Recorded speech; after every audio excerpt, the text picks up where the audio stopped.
Коррупция, кумовство, укрывательство, рабочих мест меньше. Вот это будет хорошо! Стыдоба. Из любой жопы есть выход. Очко, на самом деле, оно как радар. А напоследок я скажу. Просто wake up, перестань бурчать. Что ты выбираешь, сделать шаг или молчать? Что ты выбираешь, сделать шаг вперед или назад? Кажется, что у меня отказали тормоза, но это не так. Всем привет! С вами снова Игорь Рыбаков, и у меня для вас плохие новости. Особенно плохие новости для карьеристов. Ну, те, кто думает, если он вот старательно джобывает, вот проходит все вот уровни в компании, да, вот старается, у него даже получается, да, то дальше его ждет повышение, большая зарплата, должность, да, большие доходы и так далее. Все, ребят, этого больше не будет.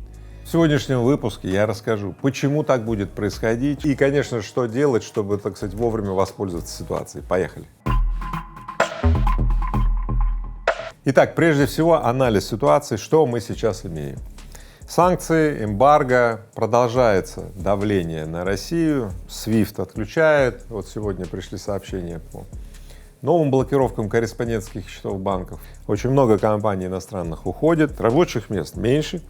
Да? Платежеспособного спроса для товара меньше, а значит петля сжатия увеличивается, вы понимаете, это по нарастающей. Рабочих мест меньше, меньше людей с доходами, которые могут что-то купить, значит заводы дальше сокращают свое производство. Вот, например, в Технониколе сейчас, я же вижу, да, сокращается спрос на строительные материалы. Казалось бы, да? Самое время домик построить, да, а денег-то нет.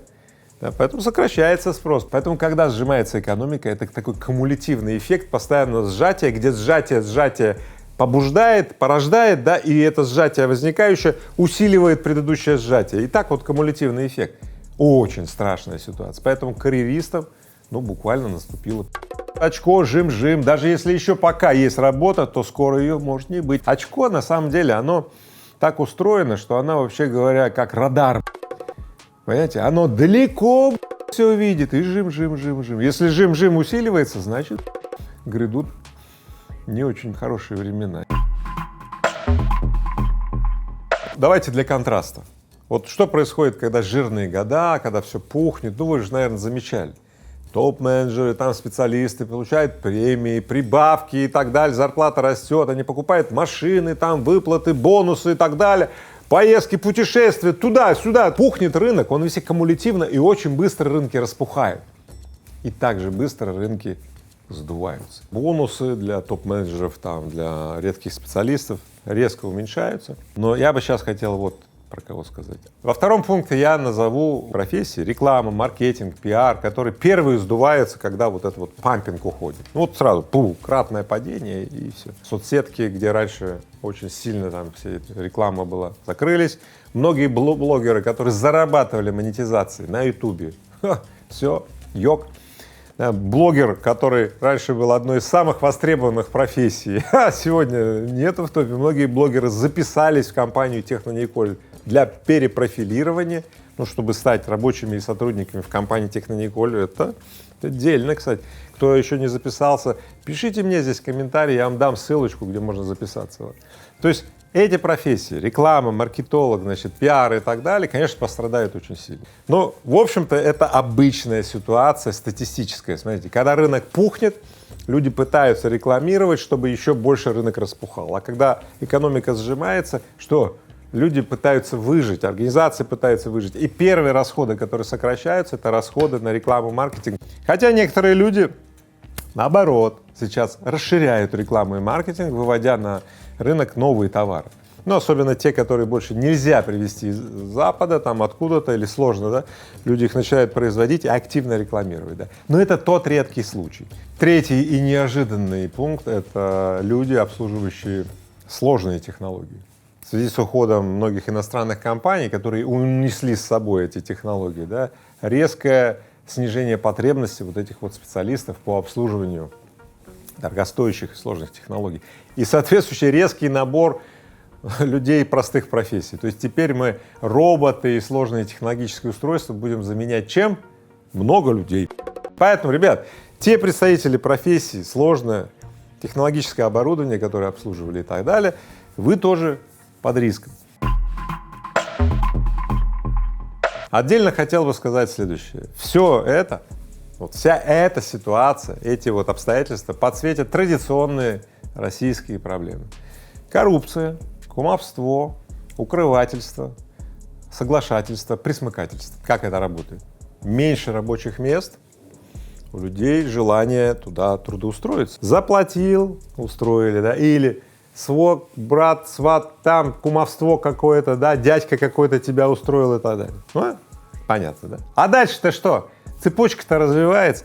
Такие люди, когда трудоустроились, они что, работать там будут? Нет, будут просто сидеть. В результате эффективность производства падает, производительность труда падает, прибыльность падает, экономика дальше сжимается, потому что денег нет, ребят. Ну, вроде трудоустроились, но, ребят, экономика дальше падает, вот и все. Таким образом, сжатие порождает что? Следующее сжатие. А следующее сжатие что порождает? Следующее сжатие. И так до того момента, пока глаза на выпуче не будет. Поэтому я хочу обратиться сейчас к предпринимателям, работодателям и так далее. Не идите по этому пути. Отказывайте своим родственникам, знакомым в трудоустройстве каких-то там людей по блату. Ну, вы же знаете, к чему это приведет. Я хочу вам рассказать свою историю. Мне же часто тоже мои родственники такие очень знакомые, кому, ну, мне надо бы помочь, звонят, говорят: Игорь, вот человек, вот надо очень его трудоустроить, пожалуйста. Я говорю: хорошо, хорошо, у меня есть отличное место на складе. А там на этом складе 40-килограммовые рулоны таскают на плече. Ну вот есть, у меня есть такие участки, сейчас их вообще практически не осталось. Вот. А раньше было вообще много. И я говорю: вот там рабочее место, пусть выходит прямо завтра. Вот все. И этот товарищ, значит, радостно, значит, выходит на эту работу. И что случается, как вы думаете? Уже к полудню он говорит: ну его. И я такой через неделю звоню этому, ну, доброхоту, который вот ратовал-то за своего товарища. Я говорю: ну как-то, а что твой-то этот протеже-то, куда он слинял-то? Я же его трудоустроил. Он: да что-то он мне, говорит, звонит, и, говорит, не очень ему подходит эта работа, спасибо, говорит. Я говорю: пожалуйста, все, если что, обращайтесь. Все, больше не обращайтесь. Поэтому, друзья мои, вот вам конкретный лайфхак, что делать для того, чтобы не попасть самим в петлю сжатия и не провоцировать дальнейшее сжатие. И вот о том, как не сжиматься, как расширяться, о всех моих личных алгоритмах использования ситуации к своей выгоде, о лайфхаках, которые я сейчас использую, об инвестициях, о приемах и приемчиках, о подходах. Ну, часть из них я сейчас рассказал, да, но основную часть я оставил-то напоследок. А напоследок я скажу. Вот поэтому на этот последок я тебя и приглашаю 4 февраля на Art Business Summit. Бизнес как искусство. Дам тебе четкие лайфхаки, проходки. Приходи 4 февраля, ссылка будет здесь. Билетов очень мало, кстати, sold out, они кончились. Мы с большим трудом выбили 600 дополнительных билетов, там открыли такой балкон, билетаж, очень классный, да? Билеты пока есть, но они быстро кончаются, как обычно. Поэтому вот тыкай быстрее, забирай свой билет. И вот еще что. Для тех, кто понимает, насколько ценными являются сейчас вот эти лайфхаки, проходки, да? И я провожу специальный закрытый ужин 4 февраля. Стоимость этого билета тоже по этой же ссылке, она сильно дороже. Но те, кто хочет быть особо влиятельным, особо достигательным, особо таким мощным, проявленным, да, ну, понимает ценность того, чтобы побыть со мной, с Игорем Рыбаковым, вот на этом закрытом ужине. Тоже по этой же ссылке приходите. Как может государство, правительство, да, Дума и так далее повлиять вот на эту всю ситуацию с рабочими местами? Государство, конечно, будет поддерживать приоритетные отрасли. Отрасли, которые отвечают за социальную стабильность. Там энергетика, там какие-то инфраструктурные вещи, телеком, связь, медицина, образование. Очень много вещей, которые берет на себя государство. Что еще могло бы сделать государство? Центральный банк, например, ну, ставку снизить. Сейчас очень дорогая ставка, ребята. почти двухзначная ставка, там, под 10%, это значит в коммерческих банках 12-15% и то для избранных, да, а это означает, что для среднего и малого бизнеса 18-20, ребята, это запредельная ставка. Вот ты можешь достать откуда-то 5 миллионов долларов, вот ровно столько нужно, чтобы завод построить, 5 миллионов долларов, откуда ты возьмешь? Ну вот и все. Вот поэтому государство могло бы как-то придумать, чтобы длинные деньги появились, да, 3%, чтобы была ставка тогда. Но здесь государство идет каким путем? То есть оно только для некоторых отраслей, некоторых областей делает сниженную ставку через льготные программы. Так называемые льготные программы субсидирования, да, кредитов в некоторых отраслях. Что тоже очень хорошо, но все же, я бы так сказал, недостаточно. Базовое снижение ставки очень желательно, но государство пока не идет этим путем. То есть, смотрите, все, что государство может делать, практически государство уже сделало. То есть резервы государства не безграничны, потому что, в конце концов, все наше государство и правительство живет на наши налоги. А если экономика сжимается, налогов меньше. Ну что может сделать государство, управляя этими налогами, которые собрала с нас же? Поэтому дальше приступаем к тому, а что можем сделать мы? Мы, вот как люди. Люди, которые сейчас ходят на работу и ждут, когда им повысят зарплату. Мы, малые предприниматели, которые что-то там начали делать, шаурму, какие-то там изделия и так далее. Мы, средние предприниматели, у которых там цеха есть, заводы. Мы, крупные предприниматели, у которых есть целые агломераты, комбинаты и так далее. Что могут сделать мы, жители страны, для того, чтобы улучшить наше с вами житие-бытие? Мы обязательно разберем это в конце этого выпуска. Были ли в истории России или Советского Союза подобные ситуации, как сегодняшняя, чтобы мы могли найти параллели и воспользоваться какими-то лайфхаками? Конечно, были. В 90-е годы огромное количество инженеров, там, директоров каких-то колхозов и так далее, все потеряли работу. Специалисты, которые ждали, им не платили зарплату полгода. Слушайте, я такие истории наслушался. Представляете, люди говорят, мы работаем там в каком-то НИИ, нам зарплату не платят. Сейчас вот вдумайте. 24 месяца им зарплату не платили, они работают в этом НИИ. Ха! Понятно, да? Пусть эти аналогии для вас станут свидетельством, что такое уже было. И более того, кто тогда ставил на вот эту карьеру, что карьера возобновится, где они сейчас? Да они спились уже, все, большинство их уже, они не живые, все, они тогда начали бухать, и они не вышли из этого пьяного угара. Как, собственно, сейчас делают некоторые. Идет сильнейшее, страшнейшее трансформационное изменение на рынке, вот и все. И ты участник этого изменения. Ты трансформатор, понимаешь? Либо ты червяк, которого затопчат, которого раздавит вот в этом тектоническом сдвиге вот этих вот всех трансформаций. Поэтому либо активная позиция, понятно? Либо ты трансформируешь, и ты трансформатор, либо тебя трансформируют, и ты идешь. Выбирай. Кто не участвует в архитектурировании или в придумывании, или в проектировании своего будущего, это будущее для тебя уготовит кто? Другой. Он отведет тебе какую-нибудь там келью, в которой ты голову туда засунешь, и должен якобы получать удовольствие, оргазмическое, при этом за 20 тысяч рублей. Вот тебе 20 тысяч рублей, вот ты тут сиди и вот кайфуй. Поэтому давай-ка возьми в свои руки проектирование своего будущего. Понятно?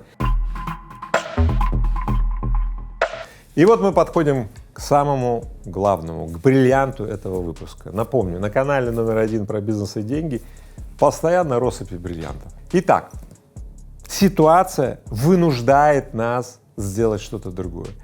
Ежели мы не оглохли еще от этого инфошума, инфо-цыганщины, которая там реклама какой-то там, все будет хорошо.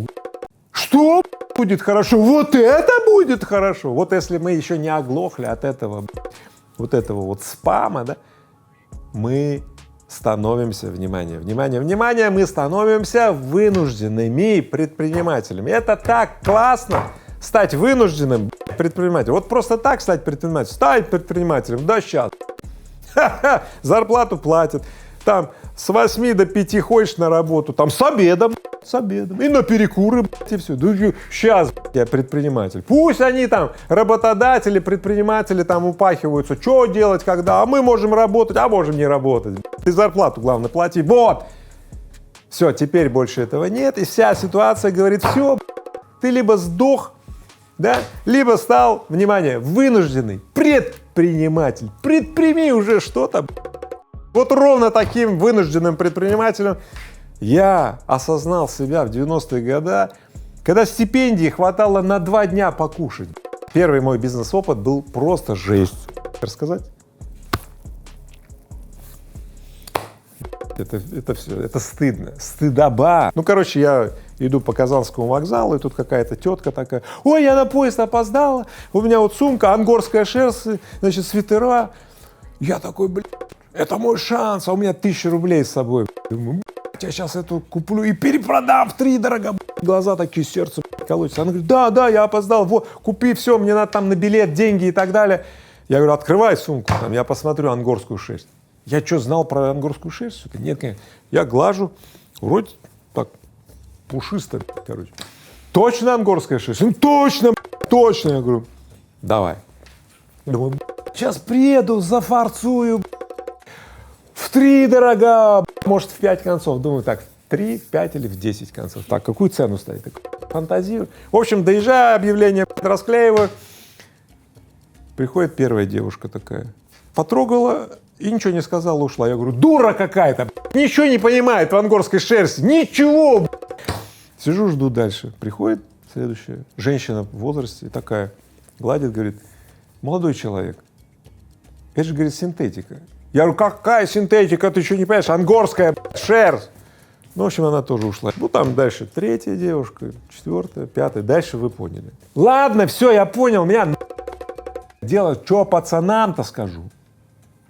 Я же им уже сказал, что я тут такую сделку намутил. В общем, сижу я, думаю, да, первый бизнес-опыт, такая жопа.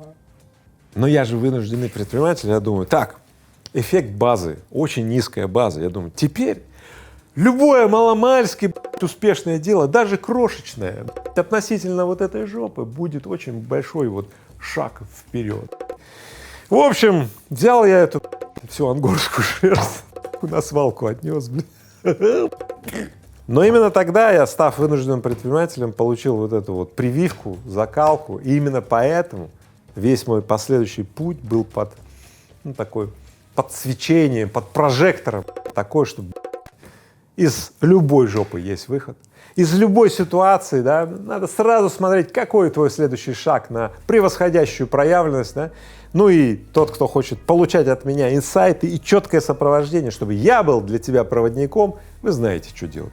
Подписываться на мой канал, ВК и так далее. И самое главное, переходить 4 февраля на праздник проявленности, где я лично буду проводить наставничество. Ну а те, кто будет на закрытом ужине, сами понимаете, да, то практики создания миллиарда из миллиона или миллиона из 1000 рублей войдут в вас бесшовно, и ваша лучшая версия себя начнет пользоваться вашим телом, умом и сердцем. И все, что вам останется, это просто сидеть такой и говорить, это что, так могло проявляться мое тело, ум и сердце? Да! И давайте вместе размножать хорошее. И пусть плохому места просто не останется. Тем продавцам ангорской шерсти, которые впаривают людям на вокзалах там какую-то лажу, там наперские, там ставки на спорт, биткоины, там вот эти вот все, да, криптокарренси и так далее. Всем нафиг. Еще раз говорю, мы будем вместе размножать хорошее. И плохому места не останется вообще. Ты снова не чувствуешь свои желания, снова новые и новые оправдания. Что тебе нужно для твоего сознания? Освободи свои желания, освободи свои желания.